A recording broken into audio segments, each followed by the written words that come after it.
Back in this country, we turn now to a look at the homeless in Silicon Valley. Their very existence is evidence of a widening income divide in one of the wealthiest and fastest growing regions in the nation. We partnered with KQED San Francisco for this story. Scott Shafer reports from San Jose. This may not be the image that comes to mind when you think of Silicon Valley, but it's a scene that's become all too familiar here. Homeless people wedged between a freeway and a residential neighborhood. You'll find a lot of encampments tucked in little nooks and crannies for over the past 2 decades. This is how the city has hidden its homeless problem from its citizens. Anthony King has lived on and off the streets for 15 years. Now he has an apartment and spends his days advocating for the homeless. That's Dina. On this day, King is visiting Narnia, an encampment named after the mythical world imagined by author C.S. Lewis. That's my home right there. Most residents set up their makeshift homes hidden behind the brush. Robert Hernandez, an unemployed roofer, says it's only a matter of time before authorities give him and his neighbors the boot.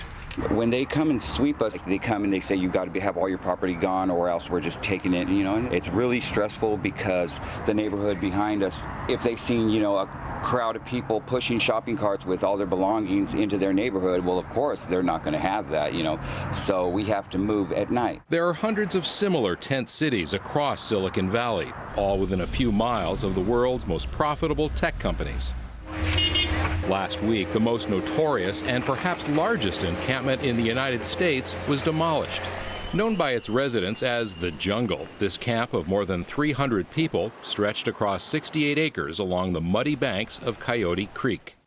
For years, San Jose city officials turned a blind eye, but an increase in crime, growing piles of garbage, and human waste polluting the river fueled neighborhood complaints. Ray Bramson is the city's homeless response manager. Due to the unsafe, unsanitary conditions, the bad weather coming in, and the challenges that we're seeing people experience every day in this very, very tragic place, we've decided to close the encampment and begin moving people into stability. San Jose set aside $4 million to relocate residents and connect them with services. Downtown Streets team, headed by Eileen Richardson, is one of several groups that have been working to move people out of the jungle and into subsidized housing. The city really wanted to house as many people as possible, and so that's why we've been working night and day to try to do that. For Kathleen Ann Claymore, the stability of a home is a welcome relief. I'm about to get a place for me and my kids, and we can all be together.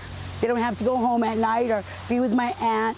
They can be with me, and I could take care of them. And I've always worked. I've had good jobs. I have, a lot of skills. And so I'm willing to do whatever I can because these kids are my life. So far, 144 jungle residents have been placed in housing. Another 62 have received vouchers worth $10,000 a year. But with average rents topping $36,000 a year, many are having a tough time finding a place to live. My puppy. Over that way, Mama. On demolition day, displaced residents spilled into the streets. Some gathered in a nearby parking lot to console one another. Among them were Eduardo, his wife Denixia, and 2 of their children. It's a hard situation because we don't got, that much money to get a place or something. They're supposed to help us with housing, but it's taking forever. We can't find nowhere else to go because they don't want no kids. It's too much kids what we have, even for rent a room or a studio. And with an influx of tech workers to the region, competition for housing is fierce. Silicon Valley now has a vacancy rate of just 2.5%. We have a regional housing crisis. We have the most expensive housing market in the nation, and takes 5 minimum wage jobs to afford a place to live here. Silicon Valley, it's almost like a tale of two cities. Jennifer Loving runs a public-private partnership called Destination Home, which is pushing for an ambitious plan to build 6,000 affordable units in the valley. For it to work, Loving says tech companies need to step up and apply some Silicon Valley ingenuity to this problem. What we don't have is somebody from our private sector community who's saying, look, let's invest in creating a lot of units and we're going to help you do that. Whether it's design, whether it's innovation, whether it's money. We solve harder problems than this in this valley all the time. But for some reason, this hasn't been a problem that we've wanted to solve. Exacerbating the situation, the elimination of state redevelopment funds in 2011. With the dissolution of redevelopment, we lost millions of dollars that we used to fund the development of affordable housing throughout the community. Those dollars are gone.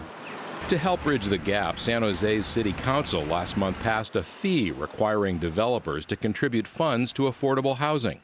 But the revenue likely won't kick in for another 5 years. For Silicon Valley's 8,000 homeless residents, that might not be soon enough. For the PBS NewsHour, I'm Scott Shafer in San Jose.